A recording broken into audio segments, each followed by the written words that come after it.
하나님이 우리를 영광의 도구로 부르셨습니다. 그리스도를 믿는 사람들은 하나님께서 부르신 자들이고 또 하나님께서 영광의 도구로 사용하시고자 그런 목적을 두고 부르셨다는 것을 우리가 믿고 삽니다. 하나님께서 우리를 사용하신다, 하나님께서 우리를 쓰신다라는 건 이처럼 영광스러운 것이 없습니다. 참으로 영광스럽고 귀한 것인데 저는 오늘 또 말씀을 이렇게 준비하다가 저에게도 어떤 부르심들 이것이 어떤 기억들이 있는가 이렇게 더듬다가 이렇게 두 가지로 좀 요약해서 이 기억을 하게 됐는데 숫자적으로는 연도로는 1999년 그리고 하나는 2006년 이렇게 되는데 먼저 1999년 이 해는 제가 굉장히 힘들었을 때입니다. 괴로워하고 또 영적으로도 아주 힘들고 몸도 힘들고 마음과 생각 모든 것들이 다 피폐해져 가지고 하나님 앞에 이렇게 기도했던 그런 해인데요. 하나님 나 좀 쉴 수 있도록 좀 해주세요. 나 아무것도 하기 싫습니다. 나 너무 힘듭니다. 그래서 좀 쉴 수 있게 해달라고 기도했더니 하나님께서 신기하게 그 기도를 응답하셔 가지고요. 제가 생전 가보지도 않았던 그 지도에서 어디에 있는지도 몰랐었어요. 그곳인데 충청남도 홍성군 광천읍 거기에 이제 내려가게 된 계기가 그렇게 됐었습니다.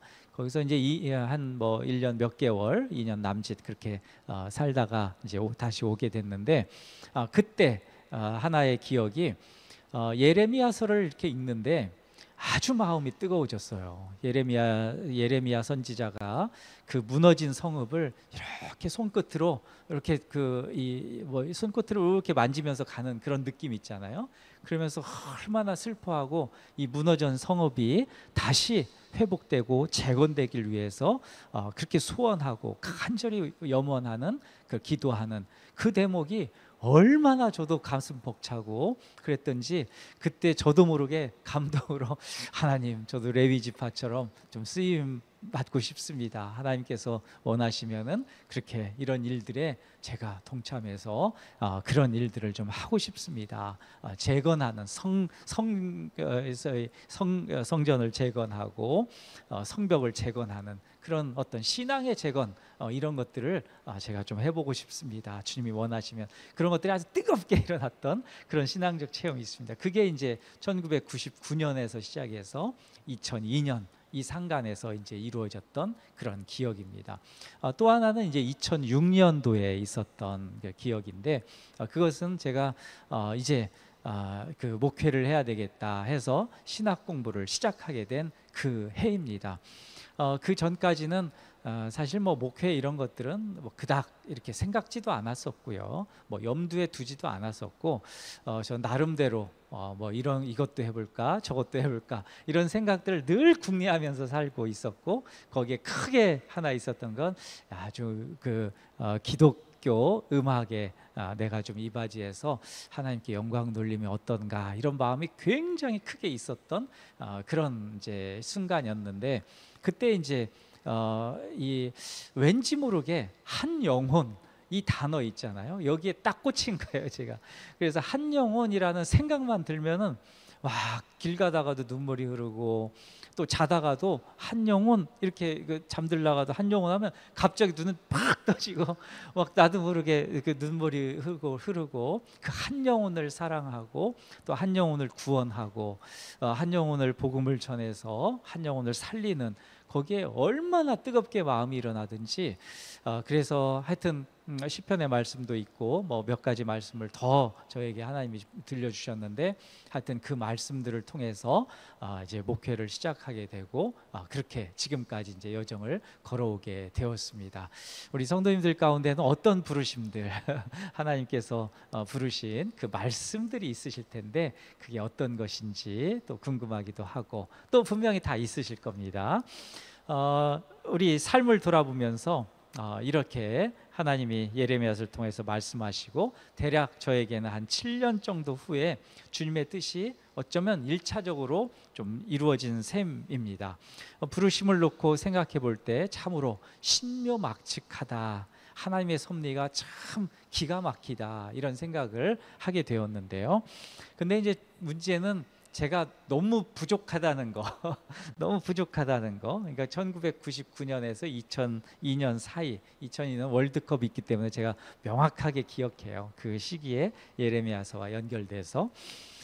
근데 그 시기는 아무것도 모르는 시기, 마음만 뜨거웠지 이게 훈련이 안 돼가지고 뭘 해야 될지 이렇게 이 어떤 좀 명확하지 않았던 그 시기. 그리고 2006년으로 이렇게 오면 뭐 이렇게 신학 공부를 시작했지만 목회적 경험이 없기 때문에 모든 것들이 초보 목회자 예, 그런 이제 시기를 걸어야 되니까 참으로 이제 어설펐던 거죠. 제가 안산 기쁨의 동산교회 처음으로 이제 거기서 사역을 하면서 사실 장로님들, 안수 집사님들, 또 권사님들, 뭐 집사님들께서 이렇게 그냥 그 어여삐 봐주셔가지고 그냥 그 신관들을 넘어간 거지, 초기에는 아주 진짜 목회적 경험이 없어서 헤맸던 그런 경험이 있습니다. 개인적으로는 그건 혼자만 아는 거죠. 네, 그런 하여튼 경험들이 있는데 우리가 출애굽기를 이렇게 묵상하고 있습니다. 근데 하나님이 시대의 지도자로 모세를 부르시잖아요. 얼마나 기쁜 일입니까? 얼마나 감사하고 얼마나 영광된 일입니까? 하나님이 사용하시고 부른다는 것이 참 귀한데 이 세상에서 가장 성공한 사람이라고 말할 수 있는 것이죠. 하나님이 부르셨기 때문에. 그런데 현실로 나아가면은 이게 굉장히 달라져요.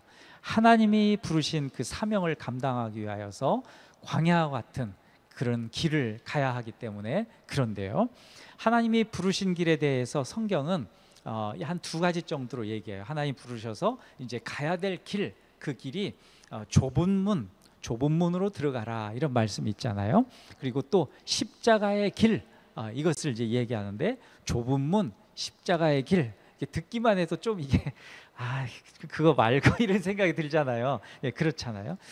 보통은 세상은 이 넓은 문, 성공한 어떤 영광의 길, 뭐 이런 것들을 얘기하는데 이게 신앙인들 입장에서 보면 하나님의 부르심의 길은 좁은 길, 그 십자가의 길. 그러니까 참 어떤 달콤함보다는 고난과 고통이 느껴지는 그런 길이 아닐 수 없습니다. 그러니까 쉽게 좋아하기 어려워요. 하나님 부르셨는데 이렇게 생각될 수 있습니다. 우리 모세를 보십시오. 하나님이 모세를 부르셨다는 것은 기쁨과 감사보다는 시련과 좌절이 떠오르는 걸 우리가 부인할 수 없습니다. 이런 맥락에서 그런 거죠. 하나님의 부르심 앞에서 모세가 세 가지 질문을 했던 이유도 거기에 있는데 출애굽기 3장 11절에 보면 내가 누구이기에 바로에게 가며, 이게 지난주 말씀이죠. 내가 누구이기에, 이거 이렇게 대답합니다. 그리고 출애굽기 3장 13절에 보면 내가 무엇이라고 그들에게 말하리이까, 뭘 얘기해야 될까요? 뭐 이런 거죠.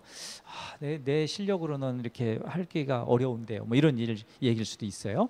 그리고 오늘의 말씀 출애굽기 4장 1절에는 그러나 그들이 나를 믿지 아니하며 내 말을 듣지 아니하고, 그렇게 하면 어떻게 할까요? 그들이 잘 얘기했는데 안 듣고 믿지 않으면 어떻게 하죠? 그러니까 이 모세가 지금 이렇게 얘기하는 거 굉장히 쫄아 있는 거예요. 굉장히 힘든 거예요. 하나님 부르시긴 했지만 마음이 그렇게 뭔가 확신이 안 되는 거죠.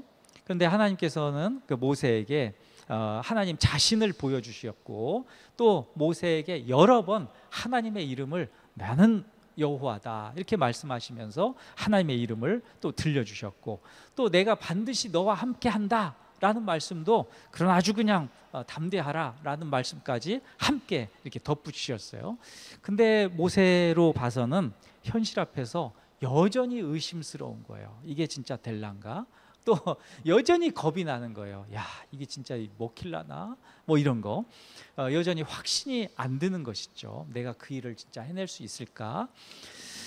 모세가 계속해서 하나님의 말씀에 이 발뺌하는 이유가 있죠. 그게 이제 40년 전 기억 때문에 그래요. 그때는 이제 청년 시기였으니까 뭐 청년이라고 할 수 있죠. 40대.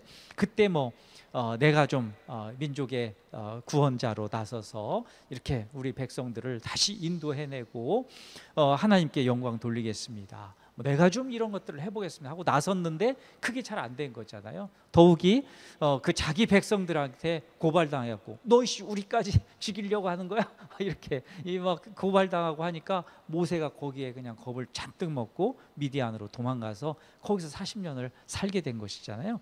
근데 그렇게 하나님이 또 부르셨는데, 모세가 생각했을 때 지난주도 잠깐 말씀드렸지만, 나는 나이도 80이고 이제 노인이고 이런 그 과거의 상처들이 있고 내 민족들이 나를 신뢰하지 않을 텐데, 또 바로 어떤 사람입니까? 신과 같은 존재인데 내 말이 먹힐까요? 내가 아무리 생각해도, 모세가 생각할 때는 이게 먹히지 않을 거다 이렇게 생각하는 것이죠.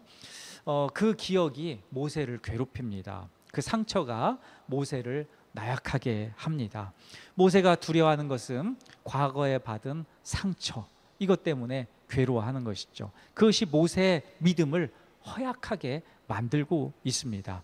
출애굽기 4장에는 믿는다라는 동사가 5번이나 이렇게 반복되는데, 출애굽기 4장에 나오는 이 9절까지의 이 구절을 보면 1절에 보면 믿지 아니하며 이렇게 나와요. 그리고 5절로 가면 믿게 하려 함이라. 그리고 8절로 가면 믿지 아니하며, 그리고 또 8절에서는 뒤에는 믿으리라, 그 믿음에 대한 또 얘기죠. 9절로 가면 믿지 아니하며, 이렇게 하면서 5번이나 믿음에 대한 내용이 나옵니다. 하나님의 부르심은 다른 걸로 되는 것이 아니라 믿음으로 성취됩니다. 믿음이 있어야 하나님을 기쁘시게 할 수 있죠. 히브리서 11장 6절 말씀에 믿음이 없이는 하나님을 뭐하게 못한다고요? 기쁘시게 하지 못하나니 하나님께 나아가는 자는 반드시 그가 계신 것과 또한 그가 자기를 찾는 자들에게 상 주시는 이심을 믿어야 할지니라. 아멘. 자, 로마서 4장 20절에서도요 이런 말씀이 있어요. 믿음이 없어 하나님의 약속을 의심하지 않고 믿음으로 견고하여져서 하나님께 영광을 돌리며. 아멘. 자, 믿음으로 견고하여지고 믿음으로 의심을 제거하고 믿음으로 하나님께 영광을 올린다, 이 말씀이죠. 믿음이 있어야 하나님의 영광을 드러낼 수 있습니다. 좁은 길과 십자가의 길은 믿음으로 가는 길입니다. 내 힘으로 내 어떤 자격들, 내 프로필 빵빵한 거 이런 걸로 가는 길이 아니라는 것이죠. 모세가 나약해진 이유는 믿음에 있습니다. 믿음이 나약해진 거예요. 믿음이 떨어진 거예요.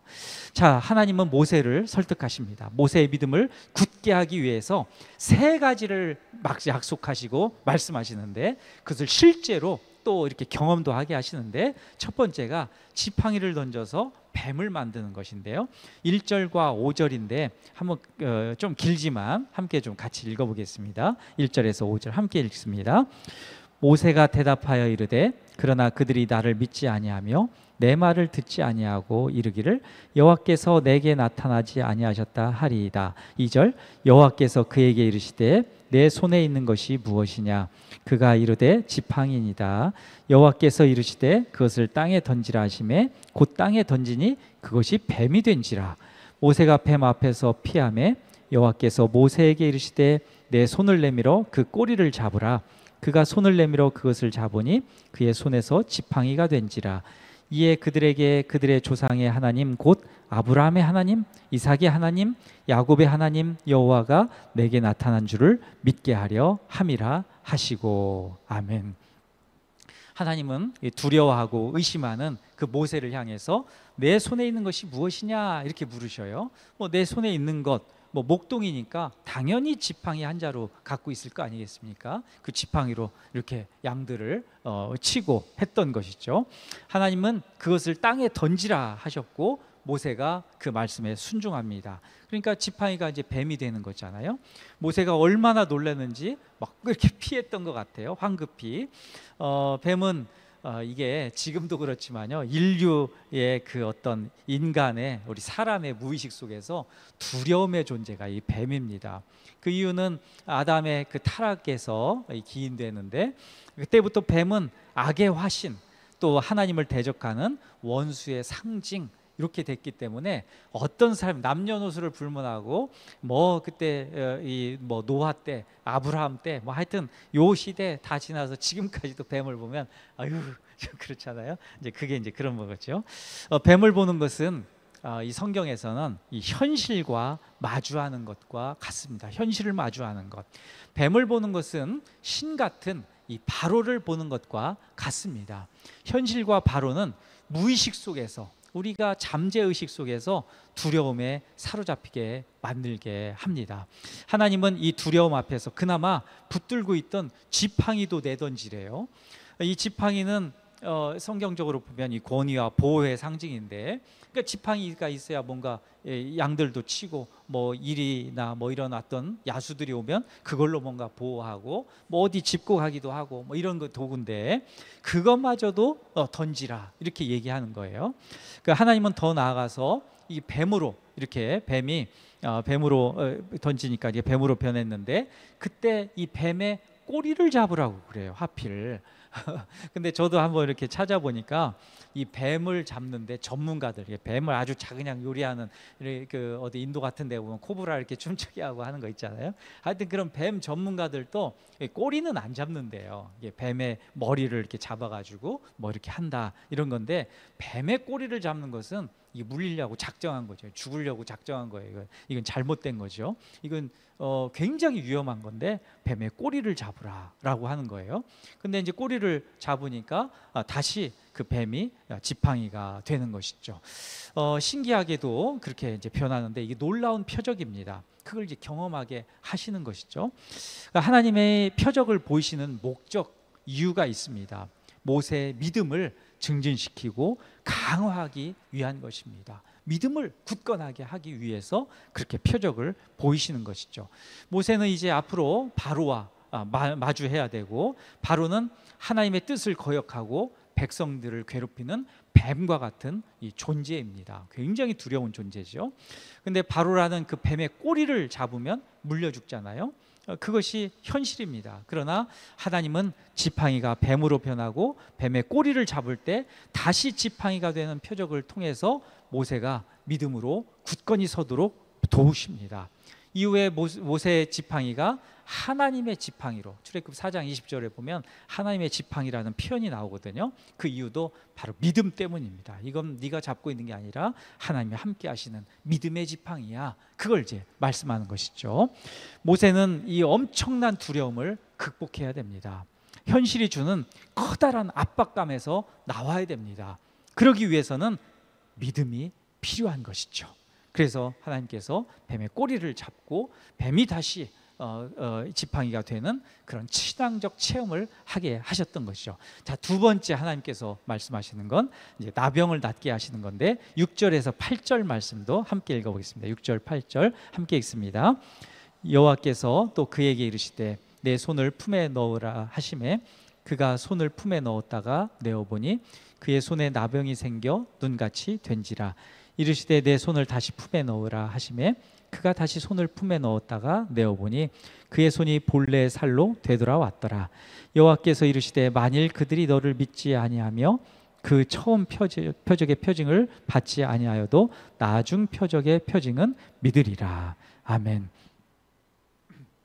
하나님은 연거푸 이제 두 번째 표적을 행하시는데, 하나님은 모세에게 내 손을 이렇게 품에 넣으라 이렇게 이야기하시죠. 말씀하시죠. 모세가 이렇게 손을 넣었다가 꺼내 보니까 나병에 걸린 거예요. 이게 구약 성경에서 이 심판과 저주로 대표되는 질병이 이 나병입니다. 나병에 걸리면 치료도 못해요, 구약 시대에는.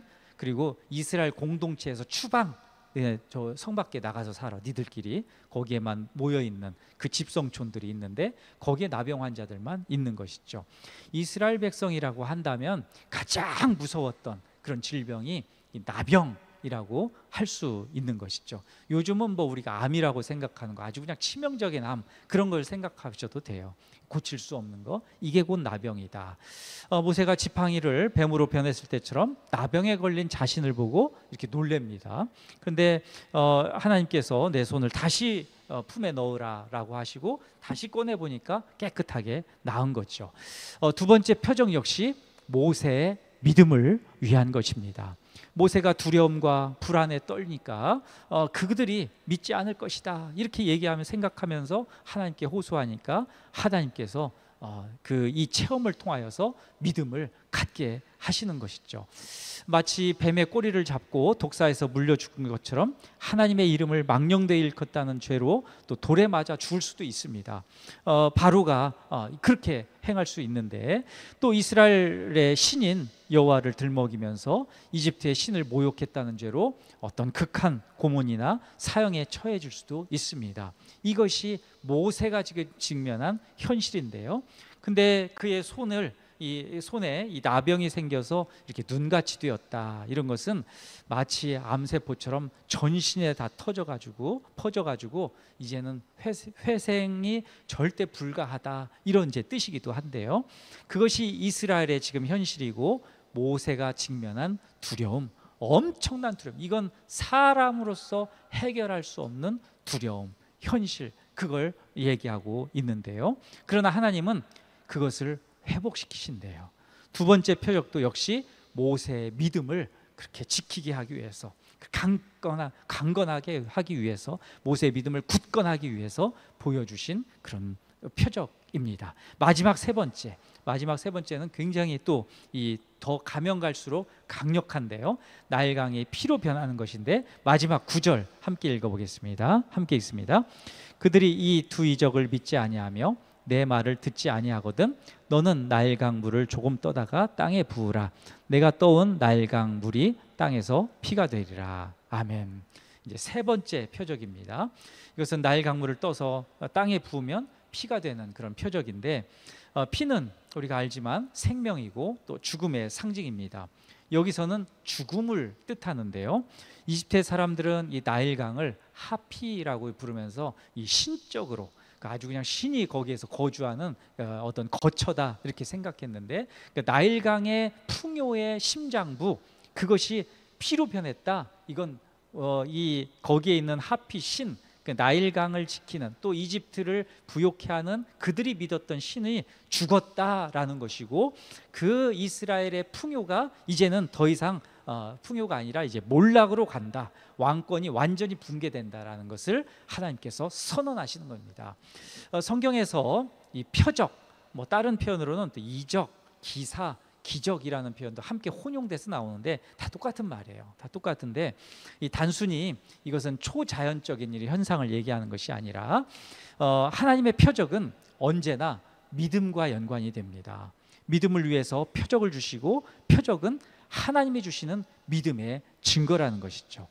하나님의 표적을 사용하시는 이유는 사람들을 두렵게 하는 것, 그걸 위해서 하는 거 아니에요. 막 피가 변하고 두려워서 하나님 어쩝니까? 물론 그런 것도 있기는 합니다. 그러나 더 중요한 건 믿음을 위해서 하는데, 하나님의 어떤 표적들이 일어나고 이럴 때는 사람들이 신기하다 이렇게 생각할 수도 있잖아요. 하나님께서 이런 어떤 이 파퓰러하게 대중적으로 신기한 거 보여주시려고 표적을 행하시는 거, 그게 아니라는 것이죠. 하나님이 표적을 사용하시는 이유는 우리에게 믿음을 주시기 위해서 표적을 주신다라는 것을 우리가 기억해야 됩니다. 거기에 주목해야 되는데, 우리는 이제 신앙생활 하면서도 어떤 분들 기도를 많이 하고 은사를 많이 받으신 분들은 막 병도 고치고, 또 어떤 방언을 하면 통역도 하고 예언의 은사도 있고 등등 있는데 신기해 이러면서 거기에 몰두하라고 하나님께서 그런 은사 주시고 그런 표적들 주신 것 아닙니다. 그것을 통해서 궁극적인 목적은 우리의 믿음이 강하게 되길 위해서, 온전한 믿음이 되기 위해서, 순수한 믿음이 되기 위해서, 온전히 예수님만 바라보고 예수님만 온전히 믿기 위해서 그런 은사가 필요하고 그런 표적이 필요하다라는 것이죠. 그런 그 표적이 신기하고 그것만 따라가는 것이 그러면 잘못된 거예요. 그건 우리가 꼭 알아야 됩니다. 그 모든 것들은 뭐 때문이라고요? 믿음 때문에. 예수 그리스도를 믿는 그 믿음, 거기에 이 초점이 있다는 것을 우리가 알아야 됩니다. 믿음이 있어야 하나님을 기쁘시게 합니다. 표적으로만 하나님을 기쁘시게 하는 게 아닙니다. 어떤 신기한 일로 그것으로 인하여서 하나님을 기쁘시게 하는 것이 아니라는 것이죠. 믿음이 있어야 또 현실적 두려움을 이길 수 있습니다. 믿음이 있어야 원수 마귀와의 전쟁에서 승리할 수 있습니다. 여기서 가장 중요한 것은 믿음이고, 우리가 이 믿음으로 말미암아 죄를 씻고 의롭게 된다는 것인데, 그 믿음은 바로 예수 그리스도의 십자가의 공로입니다. 예수님의 그 제자들이 가진 그 문제점들이, 가장 큰 문제점들은 그들이 학력이 부족해서, 그들이 경력이 부족해서, 인생을 사는 경험이 부족해서 그런 것들이 아니라는 거예요. 그들이 믿음이 없다는 게 문제점이었다는 거죠. 가장 큰 거. 하나님이 모세에게 내 손에 있는 것이 무엇이냐고 이렇게 물으셨어요. 생각해 보십시오. 내 손에 있는 것, 우리에게도 한번 생각해 보십시오. 모세에게는 그 양을 치는 막대기가 이제 있었을 텐데, 우리에게 하나님께서 내 손에 있는 게 무엇이냐 그러면 저는 지금 아무것도 없네요. 아무것도 없는데, 근데 이 내 손에 있는 것이라는 것은 사실 상징적으로는 우리 삶에 있어서 내가 붙잡고 있는 거, 내 삶에 있어서 내가 붙들고 놓지 못하는 거, 이런 것일 수 있습니다. 내 삶에 있어서 내가 붙들고 못 놓는 것들은 내 욕심일 수도 있고 뭐 그런 것들이 있잖아요. 근데 이것을 집어 던지라는 거죠. 이 땅에 던지라는 거예요. 이걸 붙들고 있지 말라는 거예요. 내 손에 있는 것, 현실적으로는 내 두려움, 걱정, 염려, 근심, 어떤 뭐 이런 상처, 이런 것들이 있잖아요. 근데 이것을 내가 내 손에 있는 거, 이것을 꽉 쥐고 있는 게 아니라 이것을 내 던지라는 거예요. 이게 참 하나님께서 놀랍게 말씀하시는 거예요. 모세가 갖고 있는 것, 사실 우리가 갖고 있는 것도 그렇고 별것 아니에요. 하나님이 보실 때는 이걸로 어떻게 세상을 다 이길 수 있겠어요? 우리가 갖고 있는 어떤 경력, 아까도 말씀드린 무슨 학력, 우리가 있는 어떤 경험들, 이런 걸로 원수 마귀를 이길 수 있겠어요? 세상을 다 변화시킬 수 있겠어요? 천만의 말씀입니다. 그럴 수 없습니다. 우리가 있는 어떤 신앙적인 어떤 경험, 이런 걸로 어떤 사람을 변화시켜서 복음으로, 물론 그런 것들이 어느 정도 작용할 수 있겠지만, 하나님이 개입하셔서 하나님이 일하셔야 그게 가능한 것이지, 내가 가가지고 이 사람을 뭐가 해봐, 이런 것들은 아니라는 것이죠. 하나님께서 하시고, 내 손에 있는 다 오직 빈손인데, 내가 가지고 있는 것들이 연약한 것, 투성인데, 근데 하나님은 그걸 가지고 사용하신다. 그걸 가지고 하나님께서 일하신다 말씀하는 것이죠. 내 손에 있는 것은 뻔합니다. 사실상 빈손입니다. 그러나 우리 주님이 함께 하실 때, 우리 주님이 함께 하신다는 것을 믿을 때, 우리는 빈손이 아니라 능력의 손이 됩니다. 우리의 손에 있는 것이 하나님의 뜻을 드러내는 도구가 된다는 것이죠. 우리의 손에 있는 것은 우리의 삶의 문제입니다. 그것을 주님께 던져야 합니다. 내 삶의 문제를 쥐고 있으면 힘만 든 것이죠. 그러나 주님께 그것을 맡길 때 우리가 평안을 얻게 됩니다. 내가 쥐고 있는 그 고통의 손을 펴고 믿음으로 주님을 붙잡는 그런 큰 은혜가 우리 모두에게 있기를 간절히 축복합니다.